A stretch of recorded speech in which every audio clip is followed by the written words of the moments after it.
아멘. 할렐루야. 일주일 동안 잘 지내셨죠? 오늘 이 말씀 중심에서 절망을 희망으로 바꾸는 법, 절망을 희망으로 바꾸는 법이라는 제목으로 하나님 말씀 증거하겠습니다. 앞으로 남은 6개월 동안은 룻기를 강의하려고 합니다.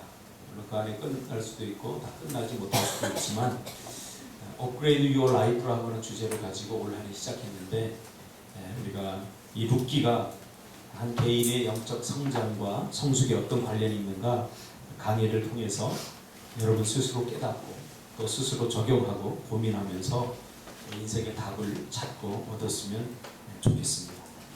저는 이번 룻기를 강의하면서 관계적 측면에서 이 룻기를 해석하려고 많이 노력을 할 것입니다. 관계적. 왜냐하면 룻기에는 기적이 나타나지 않아요. 하나님께서 기도하니까 특별한 은혜로 기적을 베푸시고 그 기적으로 이 문제를 해결해 주시지 않습니다. 그러나 관계를 통해서 해결합니다. 그래서 관계적 신앙과 또 영적 성숙과 이 관계적 문제들을 우리가 다루려고 합니다. 룻기에는 정말 기적이 필요한 시점들이 많이 있습니다. 예를 들면 흉년이 들잖아요. 우리 인간이 모든 건 다 할 수 있지만 자연은 움직일 수 없어요. 비가 오지 않는데 어떻게 하겠어요? 그러면 하나님께서 이 비를 주시면 이 문제가 해결될 것 같은데 하나님은 비를 주시지 않습니다. 다른 방법으로 이 문제를 해결을 해나가십니다. 우리의 신앙도 이와 같이 하나님께 기적을 바랄 때가 많이 있어요. 우리가 특별히 절망 가운데 있을 때 아무리 애를 쓰고 아무리 발버둥 쳐도 안 되는 일이 분명히 있습니다. 그런 것들을 하나님께서 개입하셔서 기적을 통해서 이 문제를 해결해 주셨으면 좋겠다. 그런 마음을 갖고 기도합니다. 그러나 기도해도 잘 응답이 되지 않습니다. 그래서 많은 그리스도인들이 절망하고 막막해하고 답답합니다. 오늘 이 룻기는 굳이 기적이 아니더라도 하나님께서 우리 관계를 통해서 어떻게 우리 인생의 절망들을 이겨나가고 그 절망을 깨뜨리는지 그 비법에 대해서 그 비결에 대해서 우리에게 말해주고 있습니다. 제가 룻기를 보면서 성장과 성숙에 관한 답을 얻었듯이 나와 함께했던 하나님의 은혜가 여러분에게도 함께하리라 믿으면서 강의를 시작해 나가려고 합니다. 이 룻기는 역사서입니다. 역사서. 사사기와 사무엘상 그 사이에 이 룻기가 끼어 있습니다. 그런데 이 룻기를 보면 전혀 역사서답지 않은 역사서입니다. 역사서는 국가의 문제를 다루고 공동체의 문제를 다루고 왕과 지도자들, 나라 이런 문제를 주로 다루는데 룻기는 개인의 한 가문과 그리고 룻이라고 하는 여인의 삶을 다루고 있기에 전혀 역사서답지 않은 그런 책입니다. 그런데 성경은 이 룻기를 역사서로 분류하고 있습니다.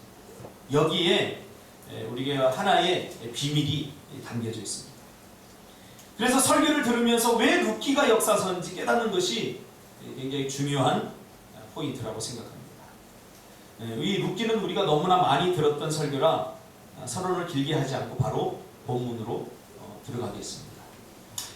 1절에 보면 이렇게 시작되죠. 사사들이 치리하던 때에 그러니까 이 본문의 배경은 사사들이 치리하던 때에 그 땅에 흉년이 들이라. 사사들이 치리하던 때가 배경이지요. 그런데 그 땅에 흉년이 들었다. 이렇게 말합니다. 많고 많은 표현 중에 성경의 저자는 룻기 저자는 왜 하필이면 사사들이 치리하던 때에 흉년이 들었다라는 표현을 썼을까요? 성경의 저자가 여기에서 뭔가 자신이 말하고 싶었던 것을 분명하게 복선으로 깔고 있습니다. 굉장히 중요한 포인트입니다. 그러니까 성경은 우리가 그냥 넘어가면 안 됩니다. 자세히 읽기를 해야 됩니다. 그 수많은 표현들 중에 왜 이 룻기의 기자는 사사들이 치리하던 때에 그 땅에 흉년이 들었다라는 표현으로 시작을 했을까 하는 것이 굉장히 중요한 거죠. 이 사사들이 치리하던 때는 언제입니까? 모든 것이 정해지지 않고 애매모호하고 기준이 불분명하던 때입니다. 그리고 모든 것이 불안하고 안정감이 없던 시대입니다. 왜요? 기준과 원칙이 분명하게 정해져 있지 않기 때문에 사람들은 애매모호합니다. 그리고 불안하고 또 안정감이 없습니다. 그래서 사사기 21장 25절에는 이 사사기적 삶을 한마디로 표현하고 있는데 이 사사시대를 이렇게 표현하고 있습니다. 그때 이스라엘의 왕이 없으므로 사람이 자기 소견에 옳은 대로 행하였더라. 이렇게 말합니다. 어떻게 보면 이 긍정적이고 부정적인 표현이 다 들어있습니다. 사사기에서는. 굉장히 자유스럽던 시대입니다. 누구의 터치도 받지 않았던 시대. 굉장히 자유스럽지만 그러나 이 자유스러움에 이 자유를 누리려면 중요한 것이 있는데 그게 뭐냐면 책임입니다. 자유스럽지만 그러나 자기가 한 행동에 대해서 자기가 책임을 져야 하는 그러한 시대죠. 책임의식이 결여된 사람에게 자유가 주어지면 그 사람의 그것은 절망이고 저주입니다. 자유도 책임감이 있고 책임의식이 있는 사람에게 주어질 때 이것이 큰 행복이고 축복이 됩니다. 그러나 기준과 원칙이 없는 사람에게 무조건 자유를 주면 이 사람은 자기 인생을 망가뜨리는 일에 사용하게 됩니다. 기준도 없고 원리와 원칙도 없었던 시대, 뭔가 불안하죠. 요즘 시대를 우리가 불안한 시대라고 말하는데 바로 그거예요. 절대 기준이 지금 자꾸 사라지고 있어요. 우리가 믿었던 것들이 자꾸 없어지고 이것만 믿으면 된다 하던 것들이 자꾸 상대화되어 가고 있잖아요. 그렇죠? 옛날에는 불과 10년, 20년 전만 해도 뭐 대기업에 들어가면 평생 먹고 산다 했던 이런 절대 기준들이 이제는 자꾸 바뀌어가고 있어요. 이런 시대 속에서 사람들은 뭐든지 선택할 수 있지만 그러나 그 책임도 자기가 져야 되길래 뭔가 사람들 마음 깊은 마음속에는 불안과 또 분명한 원칙이 주어지지 않았기 때문에 혼란 속에서 우리가 살아가고 있지. 바로 오늘 본문에 나오는 이 룻기의 배경도 그러한 불안한 그런 시대를 우리에게 반영해 주고 있습니다. 기준도 없고 원리와 원칙도 없었던 시대. 뭔가 불안한데 더 불안한 것이 현실로 나타납니다. 통제되지 않았던 사람들의 마음과 그리고 통제할 수 없었던 자연의 모습, 즉 흉년이라고 하는 이중적 고통이 지금 이 시대 사람들이 겪고 있는 모습입니다. 사람들을 통제할 수 없어요. 왕이 없기 때문에.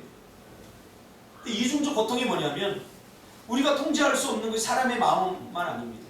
자연도 우리가 통제할 수 없어요. 그렇죠? 그래서 이 땅에 흉년이 듭니다. 흉년이 왜 듭니까? 농사를 위주로 사는 사람들이 비가 많이 와서 흉년이 드는 경우는 거의 없습니다. 고대 근동아시아에서. 뭐 때문에? 비가 오지 않아서. 비가 오지 않기 때문에 많은 우상들이 생겨난 거예요. 비를 내려달라고. 곡식을 풍성하게 해달라고. 근데 비가 오지 않으니까 이 땅에 흉년이 들었습니다. 그래서 사사들이 치리하던 때라고 하는 말과 흉년, 이 두 가지 모티프가 오묘하게 결합이 되어서 룻기는 이중적 불안한 그런 기운을 우리에게 던져주고 있습니다. 뭔가 분명하지 않으면 불안한 것 아니겠습니까? 그죠? 뭔가 정해져 있지 않으면 사람들은 불안합니다. 그런 시대죠. 사사들이 치리하던 때가 영적인 기갈을, 영적인 흉년을 우리에게 표현해 준다면 비가 오지 않아 농작물을 거둬들이지 못하므로 먹고 살 길이 막막해진 이 흉년은 육신적인 흉년을 우리에게 보여주고 있습니다. 그래서 이 표현을 보면 마치 수영을 전혀 하지 못하는 철수가 저수지로 놀러 갔다 라는 말을 들은 어머니의 심정과 같은 불안한 마음입니다.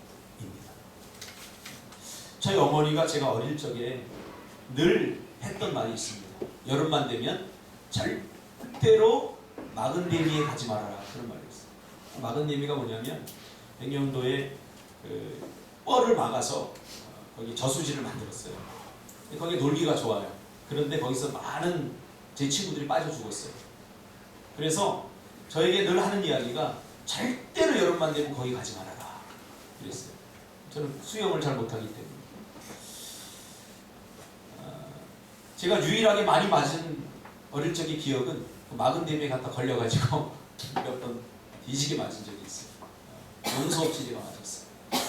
뭔가 불안한 거죠. 저희 어머니는 밭에서 일하다가도 여름에 또 우리 애들이 또 거기 가서 수영하진 않을까 하고 뭔가 불안한 마음이 있었다고 해요. 그래서 아니나 다를까 저녁 때 와서 보면 아무리 내가 감춘다고 해도 이 머리 막 이 새까맣게 탄 얼굴, 머리 흥크러지고 옷들 내가 몰래 빨아놓고 이거 다 걸릴 수밖에 없죠. 그래서 늘 혼나곤 했습니다. 내가 하나님의 뜻을 저버리고 내 마음대로 하는데 아무 일도 일어나지 않으면 이것이 더 큰 문제입니다. 더 큰 위기입니다.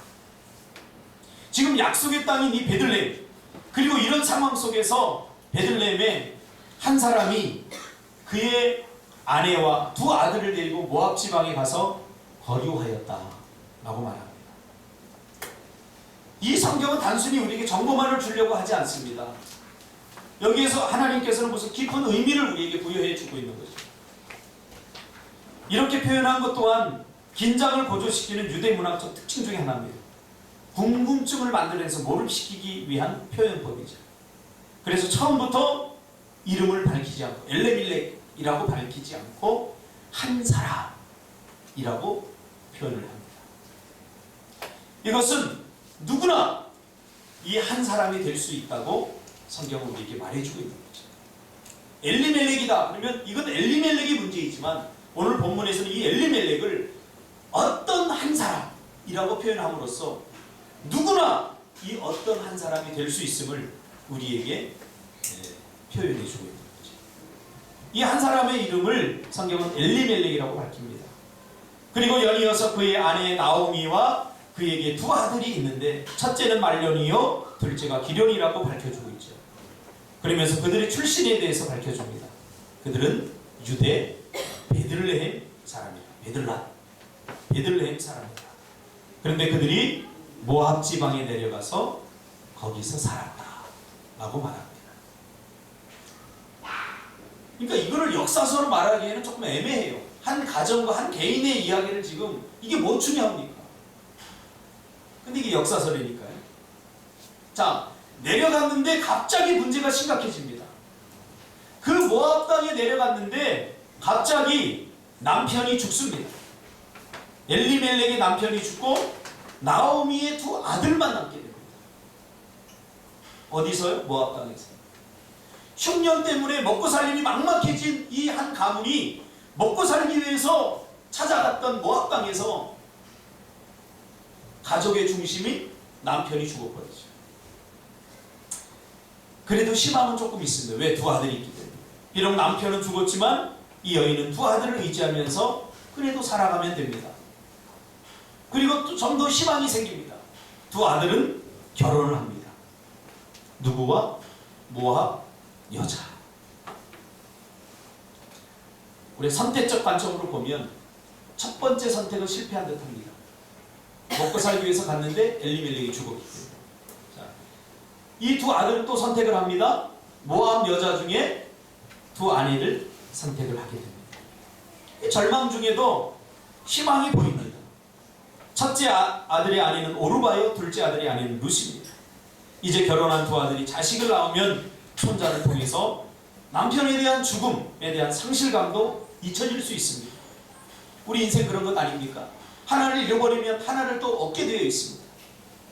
그러나 그것이 우리 인생의 희망이 아니라는 것을 오늘 성경 우리에게 보여주고 있죠. 그렇게 낯선 땅에 와서 이제 그런 대로 적응을 하고 정착을 하는 듯합니다. 이 한 가문이. 그래서 어떻게 보면 마음속으로 그렇게 생각할 수도 있어요. 우리가 베들레헴에 있었으면 다 굶어 죽었을 걸. 비록 남편을 잃었지만 그래도 우리가 한 선택은 정말 잘한 선택이야. 지금 베들레헴 사람들은 아마 굶주림에 많은 사람들이 지쳐 있을 거야. 비록 아버지가 죽고 남편이 죽었지만 그러나 우리는 여기서 아내도 없고 그래도 살만해졌기 때문에 그래도 괜찮아. 우리의 선택은 참 잘했어. 근데 문제가 생깁니다. 정착을 하고 좀 살만한데 두 아들이 자식도 낳기 전에 두 아들마저 죽어버립니다. 이제는 아주 희망이 없어버립니다. 그 절망 속에서 조금씩 생겨났던 희망의 불씨가 완전히 다 꺼져버립니다. 가만히 보면 이들의 선택의 문제가 있는 듯합니다. 흉년으로 먹고 살 길이 없어서 막막해진 한 가문이 먹고 살 길을 찾아 나섰다가 낯선 이방 땅에서 남편도 죽고 두 아들도 죽고 쓸쓸하게 남겨진 이 한 여인 나오미와 또 이방 땅에서 얻은 두 며느리, 생각해보세요. 이제 여자들만 남아요. 세 여자. 너무 막막합니다. 고대 근동 아시아에서 여자가 할 수 있는 일은, 생산적인 일은 아무도 없습니다. 그래서 성경에서는 고아와 과부를 보살피라고 말하고 있습니다. 이 고아와 과부는 누군가의 도움이 없이는 스스로의 힘으로 살아갈 수 없는 분입니다. 지금이야 경제시대 일만 하면 되지만 이때 시대에는 막막합니다. 생산력이 다 사라져버렸습니다. 오늘 성경은 철저하게 한 가문이 몰락하게 하고 한 가문이 처한 완전한 절망을 그려내고 있습니다. 뒤에도 이제 나오미의 고백이 나오지만 더 이상 이 가문이 존재할 수 없음을 우리에게 절망스럽게 보여주고 있죠. 희망이 완전히 사라집니다. 네, 그런 생각이 들기도 합니다. 하나님은 참 얄궂은 분이다. 그냥 베들레헴을 떠난 것도 아니고 먹고 살기 위해서 흉년이 왔기 때문에 떠난 거 아닙니까? 그 인간의 이렇게 간절한 몸부림을 왜 하나님은 도와주시지 않고 그냥 방관만 하고 계시는 건지 때로는 이해가 되지 않을 때가 있습니다. 하나님이 이런 순간에 당신의 백성들을 지켜주고 보호해 주시겠다고 분명히 약속해 주셨지만 그러나 하나님의 백성들이 이렇게 무기력하게 무너져 가도록 하나님은 왜 그냥 내버려 두시는 걸까? 하나님은 도대체 무엇을 하고 계시는 걸까? 하나님에 대해서 우리가 서운한 마음을 갖기 전에 우리가 하나의 질문을 또 던져볼 필요가 있습니다. 도대체 이 한 가문이 왜 이렇게 된 걸까요? 도대체 문제가 무엇일까요? 어떤 문제 때문에 이 한 가문이 특별한 죄도 없이 이렇게 몰락해 가고 있는 거예요? 이것이 인생일까요? 사람들은 어쩌면 이 알 수 없는 이런 일들에 대해서 우연이다, 그냥 우연히 그렇게 된다, 재수 없으면 다 그렇게 된다, 그렇게 말할 수 있을지 모르겠어요. 그러나 우리 그리스도인들은 그렇게 말할 수는 없어요. 왜냐하면 하나님의 선한 인도하심과 하나님의 역사하심 가운데 우리가 살아가기 때문에 참새 한 마리도 하나님의 사인 없이는 떨어져 죽지 않기 때문에 우리는 하나님의 통치하심을, 이 땅의 왕으로 오신 하나님의 통치하심을 믿는 자들이기 때문에 이 땅에서 일어나는 그 어떤 일들도 우리가 우연이라고 말할 수 없습니다. 이제 하나하나 문제를 짚어가면서 그 해결책을 찾으려고 합니다.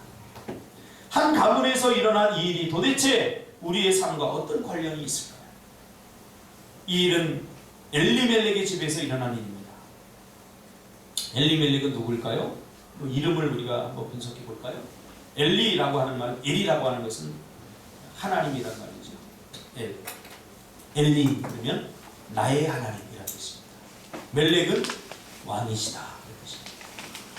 그러니까 엘리멜렉이라고 하는 말은 하나님은 내 인생의 왕이십니다 라는 뜻입니다. 이 이름을 보면 이 엘리멜렉이 그리스도인이라는 사실을 우리가 알 수 있죠. 하나님의 백성이라는 사실. 그리고 그가 유다 베들레헴에 있다고 하는 사실은 그가 하나님을 잘 섬기던 자였음을 우리는 알 수가 있습니다. 하나님을 인생의 왕으로 모시고 살아가는 사람, 즉 그리스도인이죠. 하나님을 인생의 왕으로 모시고 사는 사람들은 하나님을 왕처럼 대접해야 됩니다. 인생의 그 어떤 순간에도 하나님께 물어보고 하나님의 통치를 받고 그 말씀에 순종하며 살아야 됩니다. 이것이 하나님을 왕으로 모시고 사는 사람의 삶의 방법. 그 어떤 순간에도 자신이 왕이 되어서는 안 됩니다. 모든 선택과 결정권이 왕이신 하나님께 있어야 됩니다.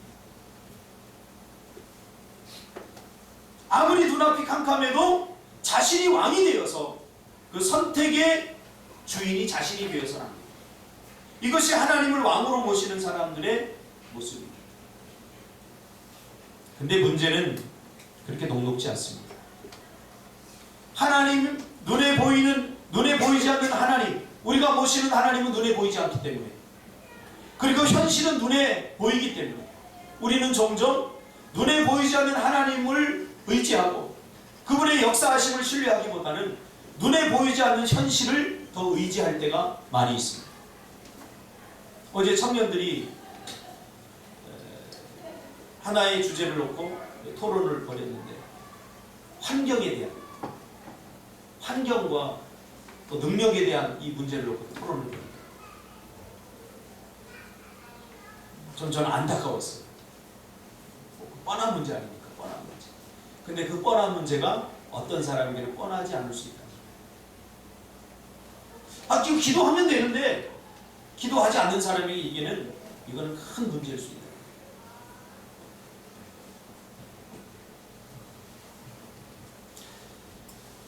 이름까지 하나님은 나의 인생의 주인입니다 라고 지어놓고는 이 엘리멜렉은 결정적인 순간에 하나님께 선택권을 주지 않고 자신이 선택을 합니다.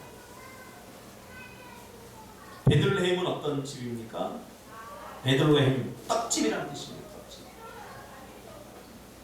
사람이 떡으로만 살 것이 아니라 하나님의 입에서 나오는 말씀으로 산다. 그 뭡니까? 우리가 하나님의 백성들은 밥만 먹고 살 수 없다는 것. 영적인 공급이 있어야 된다. 영적인. 여러분 밥만 먹고 삽니까? 그렇지 않습니다. 자녀들을 키워보니까 이 자녀들은 부모님의 위로와 부모의 칭찬, 이걸 먹고 사는 거예요. 학교에 가서 조금 선생님에게 싫은 소리 듣고 좌절감과 이 자존감이 상해서 오면 부모님들에게 물어봐요. 제가 알고 칭찬해줘요. 괜찮아? 그거 못한다고 뭐 큰일 벌어지지 않아. 얘다 막 괜찮아. 힘내. 까불면 한 대 때려. 아버지로부터 공급되어지는 이 칭찬과 이 말에 자녀가 시끄럽습니다. 입꼬리가 올라가면 알았어 아빠. 괜히 걱정했네. 하나님의 백성들도 마찬가지입니다. 배가 부른데 이게 영적인 허기가 오면 인생 살맛이 안 납니다. 배는 부른데 삼겹살 먹고 뷔페 가서 많이 처먹었는데 배는 부른데 뭔가 영혼이 메마르면 먹어도 배고픈 거예요. 먹어도. 살아도 사는 것 같지가 않아요. 왜요? 영의 공급이 끊기면 그래요. 뭔가 공허하고.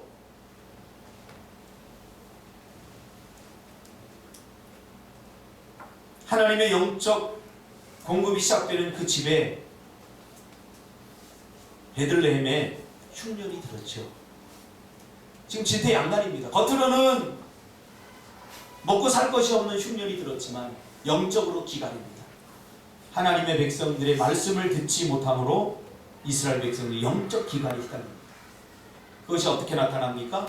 하나님은 나의 왕이십니다 라고 믿음 좋게 자기 이름까지 그렇게 지어가면서 하나님을 섬겼지만 실제로는 자기가 자기 인생의 주인 노릇하면서 살게 됩니다. 이것이 영적 흉년에 나타나는 적나라한 모습입니다. 그런 면에서 오늘날 우리가 살아가는 이 시대는 영적 흉년의 시대입니다. 어느 누구도 터치할 수 없습니다. 어느 누구도 터치할 수 없습니다. 자기의 기분에 맞지 않고 자기의 마음에 들지 않으면 자기 마음대로 다 해야 됩니다. 하나님의 말씀이요, 기분 좋을 때 듣는 거죠. 하나님의 말씀이요, 잘 될 때 듣는 거죠. 흉년이 와보세요. 다 자기 마음대로. 이것은 단순히 먹을 것이 없는 흉년이기도 하지만 영적 흉년을 의미합니다. 사사들이 치리하던 때, 그때는 영적 흉년이 때입니다. 여러분, 우리는 흉년을 겪어보지 않은 세대지만 우리 부모 세대는 흉년을 겪어본 세대입니다. 흉년은 견디기 힘든 고통입니다. 들판은 텅텅 비고 곡간도 비고 사람들의 마음도 공허해집니다. 곡간에서 인신난다 그런 말 있지 않습니까? 풍년 때에는 다 사람들이 마음이 너그러운데 흉년 때는 사람들의 마음이 척박해집니다. 사람들의 마음과 인심이 사나워집니다. 이때 하나님을 왕으로 모시고 살아가는 이 사람 엘리멜렉에게도 심각한 결정을 하지 않으면 안 되는 상황에 직면하게 됩니다. 그런 환경 속에서 살아남을 수 없다고 판단한 엘리멜렉은 이제 영적 공급의 그 근원지인 베들레헴을 떠나기로 합니다. 왜요? 영적 공급보다 더 중요한 것은 먹고 사는 문제였기 때문이죠. 조금 영적으로 공허하면 어때? 배고프면 죽는데 이걸 채워야 되지 않겠어? 그래서 영적 공급을 중단해버립니다. 그리고는 약속의 땅, 축복의 땅에 흉년이 오니까 여호와는 나의 왕이십니다 라고 살아가는 사람들도 어쩔 수 없이 이제 그 땅을 떠나 모압으로 내려가도록 결단을 한다. 매일매일 양식을 제공해줄 그때에 여호와는 나의 하나님이신데 그 육신의 양식이 끊기니까 이젠 당신은 더 이상 내 인생의 왕이 아닙니다. 인정할 수 없습니다. 그렇게 반감을 가지고 거부하는 거죠. 아니 내 인생의 왕이면 먹을 거 줘야 되지 않습니까? 근데 먹을 것도 안 주는 하나님이 어떻게 내 인생의 왕입니까? 그런 보이지 않는 하나님을 향한 거절감과 반감이 이 안에 들어있는 거죠. 그리고 더 이상 소출을 얻을 수 없는 땅, 흉년이 오기 전에는 그들을 먹여 살렸던 풍성한 땅, 그래서 그 땅으로 인하여 하나님을 찬양하고 그 땅으로 인하여 풍성한 소출로 인하여 하나님께 영광을 돌렸는데 그 땅에서 나올 소출이 없자 이제는 뜨거운 감자가 되죠. 그래서 그 땅을 팔아버리기로 작정합니다. 다 정리하고 갔기 때문에 모압을 그 땅을 팔아버립니다. 헐값에 팔았겠죠. 뭐 곡식도 나오지 않는 땅, 뭐 제값을 받았겠습니까? 그냥 울며 겨자 먹기식으로 자기가 떠나니까 싼 값에 팔아넘기고 갔겠죠. 자, 여기서부터 문제가 심각해집니다. 왠지 아세요? 하나님께서 이스라엘 백성들이 가나안에 복을 주실 때 땅을 먼저 주셨어요. 땅. 이스라엘은 애굽에서 430년 동안 땅이 없었던 사람들이 땅이 없어요. 그래서 노예로 살았어요. 땅이 없으면 노예적 삶을 자처하게 돼 있어요. 땅이 없는데 노예로 살 수가 없죠. 소장노 될 수가 없죠. 그래서 하나님께서는 가나안 땅을 주실 때 이스라엘 백성들에게 약속하셨어요. 너희들 무슨 일이 있어도 이 땅을 버리거나 팔지 마라. 내가 너희에게 준 땅들을 지켜라. 무슨 일이 있어도 이 땅을 지켜야 된다.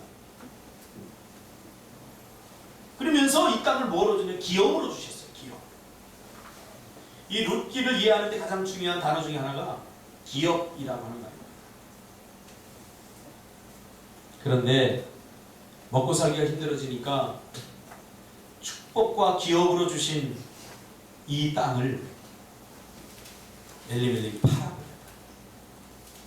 이 땅을 버리거나 팔면 안 되지 않습니까?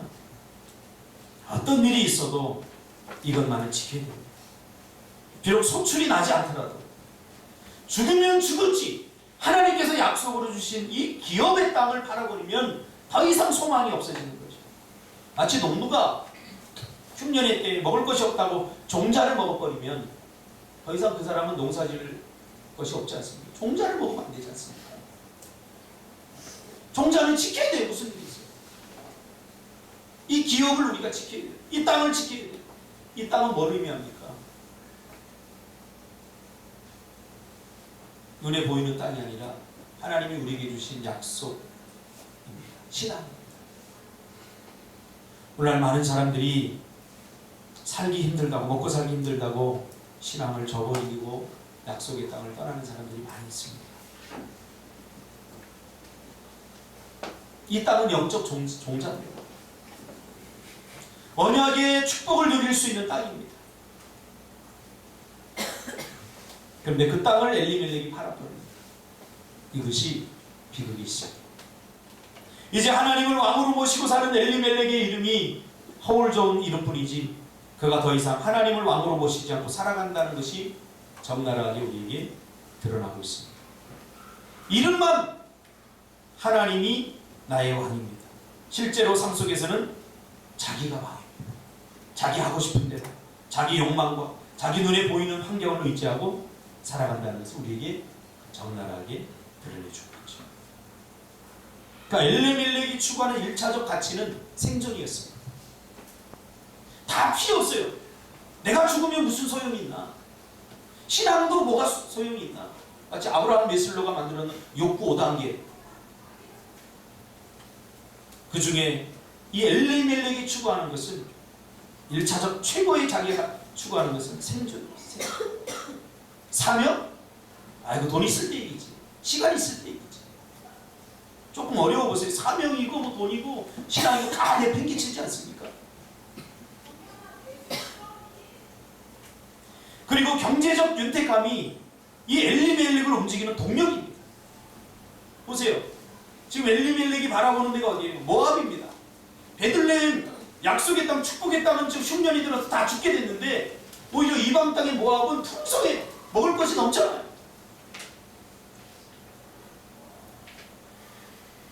그러니까 하나님을 섬길 더 이상 이유가 없는 거죠.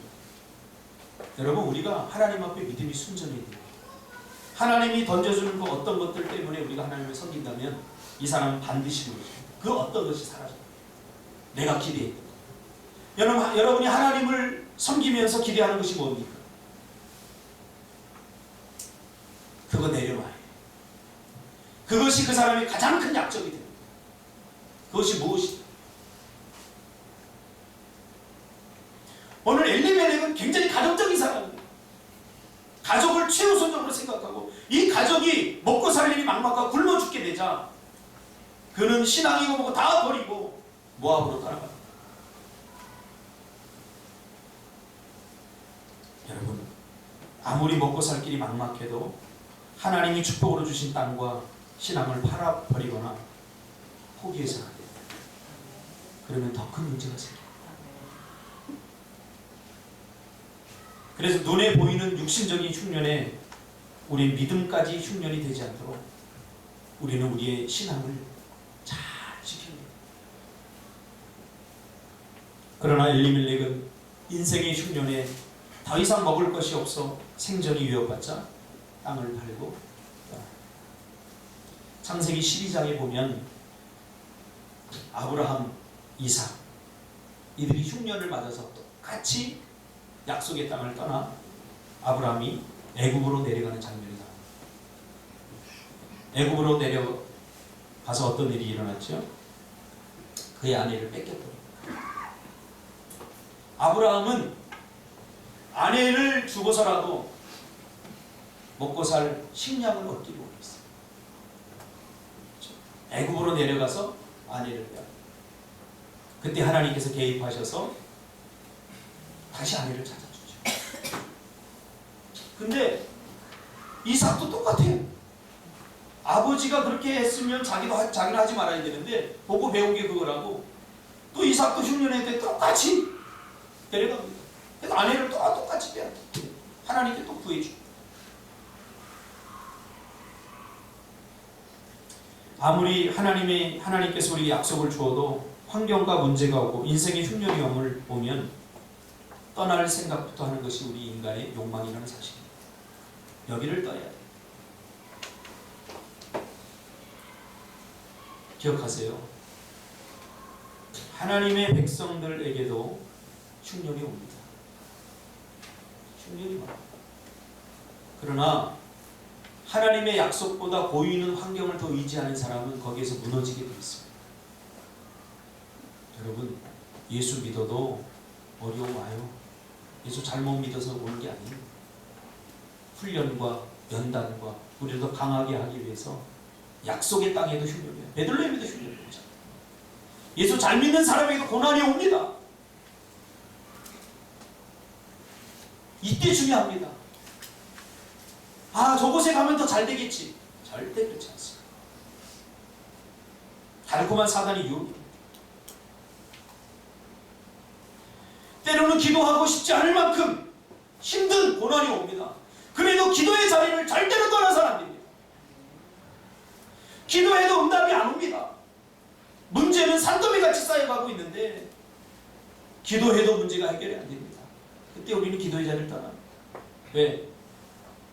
기도에 거는 기대보다 현실이 주는 절망이 더 크기 때문에. 그래서 내 인생의 왕인 여호와께 의지하기보다는 이제 자기가 왕이 되어 자기가 뭔가를 하려고 합니다. 바로 엘리멜렉의 선택이 여기서부터 잘못됩니다. 우리는 아무리 어렵고 힘들어도 인생의 흉년이 와도 하나님께서 매일매일 양식을 제공해 주시고 장래에 우리의 일을 인도해 주신다는 사실을 믿고 끝까지 믿음의 자리를 지키시기를 바랍니다. 기도의 자리를 지켜야 됩니다. 예배의 자리, 약속의 자리, 사명의 자리를 포기해서 합니다.